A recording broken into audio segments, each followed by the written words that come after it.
Hello friends, welcome back once again Sam Education channel day 16 में मैं लेकर के आया हूँ चैप्टर नंबर 14। सीएमईडी का चैप्टर है, इंपॉर्टेंट चैप्टर है भंडार तथा स्टॉक। आज हम डिस्कस करने वाले हैं भंडार तथा स्टॉक के बारे में। सबसे पहले हम ये जानते हैं कि भंडार की आवश्यकता क्यों होती है। देखिए, कोई भी अगर कंस्ट्रक्शन का काम हम करवा रहे हैं, कोई भी कंस्ट्रक्शन का कार्य हो गया, उसके लिए हमें सामग्री की आवश्यकता होगी। अगर हम कंस्ट्रक्शन के साथ साथ सामग्री को लाएंगे तो हो सकता है सामग्री को ट्रैफिक में फंसना पड़े, तो हमारा कार्य प्रभावित हो जाएगा। तो उसको हम क्या करते हैं, निर्माण कार्य को करने से पहले जो उसकी आवश्यकता की सामग्री होती है उनको हम पहले से ला करके रखते हैं, यही कहलाता है भंडार। अब इसकी आवश्यकता इसलिए है क्योंकि अगर हम समय से नहीं लाएंगे या समय से पहले नहीं लाएंगे किसी भी चीज को, तो हमारा कार्य रुक जाएगा। और जो भंडार होता है, जो भंडारण होता है, स्टोर होता है, उसके रख रखाव का जो उत्तरदायित्व होता है वो खंड अधिकारी जो अधिशासी अभियंता होता है उसकी रिस्पॉन्सिबिलिटी होती है। फिर बात आती है स्टोर लेखा का मूल सिद्धांत क्या है, इसका फंडामेंटल प्रिंसिपल क्या है। इसमें आप देखिए, स्टोर की स्थापना का जो बेस है वो कार्य की सामग्री को क्रय करने से होता है। देखिए, स्टोर की स्थापना इस आधार पर की जाती है कि जिस कार्य के लिए सामग्री क्रय हुई है इसका खर्चा उसी कार्य पर डाला जाए। अगर कोई भी कार्य हम कर रहे हैं उसके लिए जो सामग्री हम खरीदेंगे उसी कार्य पे डालेंगे। यदि उस कार्य का नाम पहले से स्पष्ट नहीं है, यदि कार्य का नाम पहले से स्पष्ट नहीं है तो इसे उचन शीर्षक में डाला जाएगा। तो सामग्री का खर्चा किसमें डाला जाएगा, उचन शीर्षक में डाला जाएगा। और फिर क्या होगा, अगर कार्य का नाम बाद में हमें पता चल जाएगा तो फिर जो कार्य का खर्चा था उचंत शीर्षक से निकाल के कार्य के विशिष्ट शीर्षक में डाल दिया जाएगा। अब बात आती है भंडार का वर्गीकरण, क्लासिफिकेशन किस तरीके से करेंगे। पहला है वह भंडार जिसका खर्चा उचंत शीर्षक में पड़ता है। अब जिस उचंत शीर्षक हम पहले ही डिस्कस कर चुके हैं। अब जिस भंडार का खर्चा उचंत शीर्षक में जाएगा उसे स्टॉक या सामान्य भंडार कहेंगे। दूसरा है वह भंडार जिसका खर्चा विशिष्ट शीर्षक पे डाला जाएगा। और ये जो शीर्षक है तीन प्रकार के हैं, औजार तथा मशीनें हैं, सड़क सामग्री या रोड मेटल है, तीसरा है सीधे कार्य को प्रभावित सामग्री। देखिए, भंडार में यहाँ क्या है, स्टॉक या सामान्य भंडार। सबसे पहले स्टॉक या सामान्य भंडार ऐसे मटेरियल जो निर्माण में खप जाते हैं, जैसे ईंट हो गया, सीमेंट हो गया, चूना लोहा, ये सब सारी चीजें क्या है, इन सबको निर्माण कार्य में आप रखेंगे तो ये खप जाते हैं, तो इसे कहते हैं स्टॉक या सामान्य भंडार कहते हैं। फिर बात आती है औजारता मशीनें।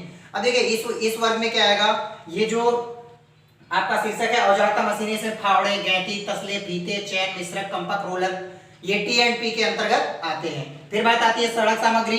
अब देखिए, इसमें विशेष सामग्री क्या क्या होती है, पत्थर की गिट्टी होती है, मूरन होता है, बिटुमेन होता है, कोलता, ये सब किसमें आएंगे, सड़क सामग्री में। फिर सीधे कार्य को प्रभावित सामग्री, कोई बड़ा निर्माण कार्य हो रहा है उसके लिए उसका जो सामग्री का क्रय ब्यौरा होता है वो पहले से स्पष्ट होता है और इसको हम एक विशेष शीर्षक में रखते हैं जिसका नाम होता है सीधे कार्य को प्रभावित सामग्री। तो ये चार शीर्षक थे।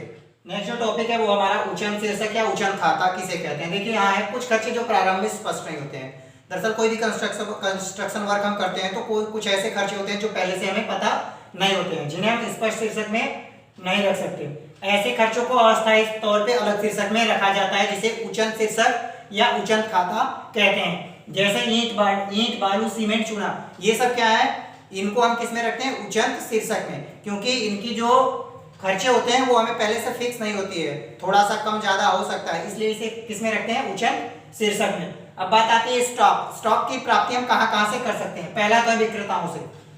देखिए, स्टॉक में जो सामान होता है, सामान को हम सबसे पहले सब डायरेक्ट सप्लायर से खुले मार्केट में आप जाएंगे, ईंट, बालू, सीमेंट, लोहा, लकड़ी, रंग रोगन, ये सब सारी चीजें, खिड़कियां वगैरह, ये सब कहां से डायरेक्ट आप विक्रेताओं से प्राप्त कर सकते हैं।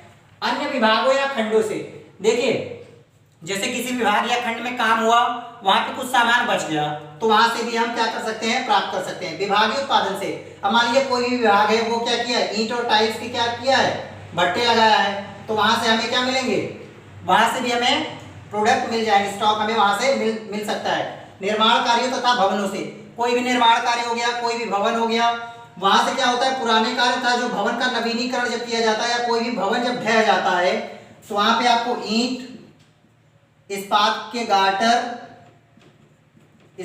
गार्डर और भी चीजें जैसे खिड़की, लकड़ी, ये सब सारी चीजें क्या होती हैं, वहां से मिल जाती है। वो स्टॉक के उपशीर्षक, देखिए यहाँ पे उपशीर्षक है, यहाँ मटेरियल से।